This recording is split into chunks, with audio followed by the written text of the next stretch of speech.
Hey guys, we are back with episode 2 of Inbox Insights, and Will, welcome back. Yeah, thanks so much, John. Good to be back. Cool. I think we've got two things that we want to talk about today. We are recording this on the 11th of February, so we are well into Q1, and the first topic that we wanted to talk about was how to deal with a quiet first quarter. So, and any kind of initial thoughts or kind of points that you want to talk about here, Will? Yeah, so I think maybe just point number one is to, if you are an ecom brand owner and you are seeing this, like, don't worry. This is kind of like normal. Inbox fatigue is a thing.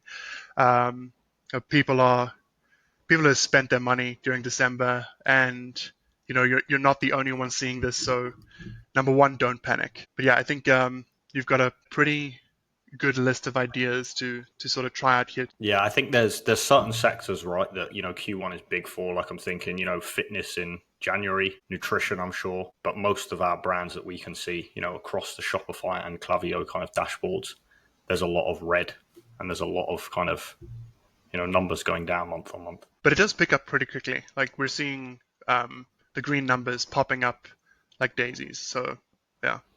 Okay, so what I think, I read an article that Taylor from Common Thread Co. put out a few years back, and it did kind of break my paradigm of econ because prior to that, I'd thought, very much of there being two peaks in the year, and really, as you go through Q4, revenue is great, revenue is rising. But then, yeah, kind of after that, numbers go down and you focus on rebuilding and making sure that you're ready for that period again the year after. But Taylor has this theory about four peaks, it's called. And essentially the goal here is for businesses to avoid having, one or two peaks around Memorial Day, Black Friday, Christmas, but find kind of other peaks throughout the year. So does that make sense, I guess, Will, as a first premise? Or I think maybe just one clarifying question that I ask is, so there are two peaks that kind of exist already. Are the other two peaks sort of like build your own? So you create them yourself? so I think there's kind of, the holiday season in Q4 is almost like a natural peak. Like it's hard to kind of avoid that one. And I think everyone kind of gears their business up towards that. But I think, everyone, if they don't plan for it, has a massive slump in Q1 and Q2. And I think instead of focusing on just Q4, it's kind of how can we artificially create some other peaks throughout the year. Makes sense. Shall we talk through now then a couple of ways that you can do that as a brand owner? Cool. I've got a few thoughts here. I think the first one is kind of more obvious to me, and it's kind of timing product launches earlier in the year when there's less kind of pent up demand. So if you can kind of artificially create hype around the product release in Q1 when you're typically quiet, I think that can be a great way to drive that kind of non-seasonal revenue. The second point I've got is taking advantage of other holidays and holidays here that are kind of more relevant for your business. So whether that be, we've got Valentine's Day later this week and we've got Mother's Day coming up, there's, relevant country specific holidays or certain holidays. I believe there's kind of Earth Day in April. Holidays like that you can tie back to your brand, you can make a big deal about, and just kind of, again, create that hype that's not kind of automatically there. You're going to have to do more work than in Q4, but it can be a great way to drive revenue. So it sounds like the Q4 one is a free one for everyone, but maybe for the like a product launch, I really like that. So if you were maybe as a brand owner considering so like launching something in like very beginning of like December or January, then maybe push that a little bit further, just a little bit, so that you can create like a spaced out peak from the other one, so it's not all lumped together. I think that's a good point, right? Is because sometimes if businesses are doing product launches in that Q4 period, it often gets missed or lost in the kind of noise, right? Because, certainly from an email perspective, the inbox is full. And I think, on the Facebook ad side, on the kind of, social, organic social side, often your messaging will get lost, and it's better for your business net overall to carve that product launch out and kind of separate it into a quieter time when you've got less competition for dollars in terms of consumer spend. You've got, easier to spend more on Facebook ads again because there's less competition. And I just think overall it works better. What do you think about relaunching products? So maybe you've launched it like the last year, and then you relaunch it again maybe during a January, February, March for like a Q1, but just slightly update the packaging or Not the packaging, the actual product packaging, but how you're packaging it as an offer. That could be a good one there as well. Yeah. With a slightly new twist or a new offer, and then relaunch it. Especially if you Yeah. think it has got lost in the noise, right? You can try again almost. I mean, I think this is something that we just say to most of our clients, but it's like think about a launch as happening over not 1 week or 1 month. It's more like 6 months that you're launching Yeah. something over. The other point I have here is something that is kind of getting more traction, and it's sweepstakes. And there's one kind of specific story that I want to talk to, and it's by a guy that we've got who's coming on the podcast soon to kind of tell more about what happened. But he is Chris Lang. He's big in the kind of D2C space, and he runs the Fresh Chili Co., which is, as the name suggests, a chili company. Typically for him, Christmas and that kind of holiday season is huge. And he was looking at, Boxing Day to New Year's Day, how can he drive more revenue?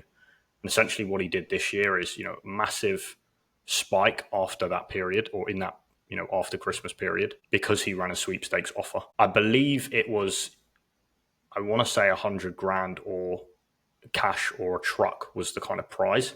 There's been a lot of kind of huge brands. So Goalie has been doing this, but like a lot of other brands have been doing this on TikTok. And kind of other platforms where they have, massive prizes like Lamborghinis, mansions, all this kind of stuff. But Chris's point was, even with, a fairly modest kind of prize category, he still got insane results that, massive ROI. And essentially what he did is, when you purchase on the site, you get tickets, essentially kind of like entries into a raffle. The more you spend, the more tickets you get. They are entered into kind of a giveaway. Someone is drawn and that person wins the prize. And they just built a lot of hype around that in traditionally a really dead period for their business. I think it's a good one. There are a few sort of like legal things that you need to consider, but as long as you set it up correctly, no one's going to come knocking down at your door. So I'm not super familiar with Chris Lang, but there's this YouTube video or YouTube channel called The Hodge Twins. They're like comedians and they're pretty funny. What they did is they had I think it was a Dodge Challenger, like really expensive car, Yep. like really nice looking car. And basically to get people to sign up to their YouTube channel, they just ran it for free. Like you can enter and you can win a car. So yeah, it works. It definitely does work. I've seen it work very, very well. And we will be kind of having, like I said, a separate episode with Chris where we kind of dive into what Fresh Chili did a few weeks back. But if you want to check out Shared Sweeps, which is the kind of app or company that kind of orchestrated this for him, massive recommendation. Shall we move on to topic 2? Yeah, let's do it. Okay. Go for it.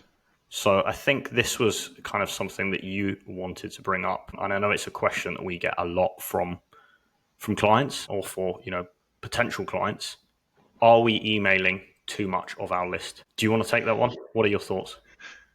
So it's a little bit of a double-edged sword. So you can definitely be emailing too little, but you can also email too much. And the idea here is that it's very much about engagement. So keeping an eye on the numbers, but you could email your list every single day. You could send an email twice a day, every single day. As long as there's something valuable inside the email, you're going to get opens, you're going to get clicks, and it's actually a really, really, like, if we take the extreme case where you are sending an email every single day, it helps your email list stay clean a lot more, because the people who are going to be like the people who are on your list and reading your content and are interested in what you're talking about and the products that you're selling, they're going to stay subscribed. They're going to keep reading. They're going to keep making purchases, and the people who aren't probably weren't ever going to make a purchase anyways. So yeah, the other end of that is not emailing enough. So I think most of the clients that we work with know the value of email and sending emails at least at a regular interval.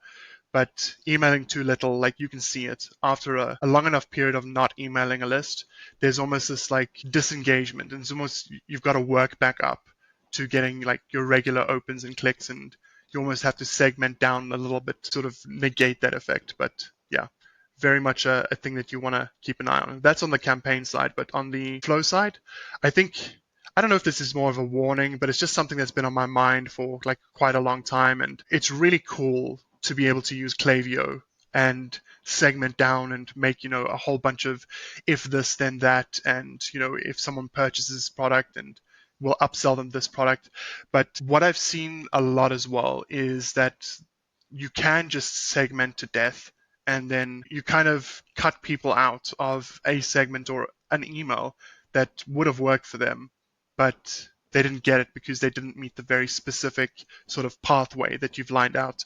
So I suppose the tip here for anyone who's doing email marketing is just think about if really segmenting down or creating that complex setup is worth it than just having the email go out regularly. You can also take a look at this as like a welcome email.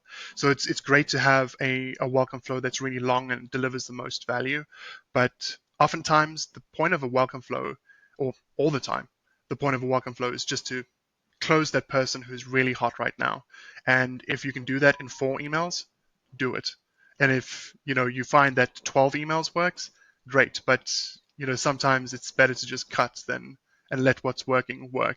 Yeah, hope that all made sense. Just to clarify, so you're essentially saying on the flow side, often simplicity is best, and then on the campaign side, you almost pre-select for your ideal customer by mailing quite a lot to the people that are engaged, I'm assuming, right? Yeah.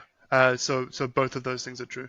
For the campaign side, if you do email every single day, you're going to have a very, very clean list. And as long as you're like sending emails that are worth it, those people who are reading and clicking will continue to. Okay. And then on the flow side, it's simplicity is key. It works a lot better. Do we want to touch on briefly and just to kind of round off maybe what we've done for some brands with kind of the unsubscribe managed preferences little block that we've added? The unsubscribe managed preferences. So where people can kind of select to either receive less or more content. I mean, yeah, like you can just add that to the bottom of an email. But I'd also be very, very careful there as well. Like the 2 choices that are at a very minimum is, do you want to be on my email list or do you not want to be on my email list? And then I would very, very lightly segment that or give people the option to opt into maybe a promotions or new product only. But like, again, simplicity. Don't let people or your customers choose too much. Yeah. But I think, just for a few brands, we've done this just to make that point. And Yeah. what this is a block in some of the emails where people can kind of self-select instead of unsubscribing to only hear for, as Will said, the kind of key campaigns or to continue to receive daily. And I think that's a good kind of in-between step if people are not too keen to do daily emails or they're worried about them.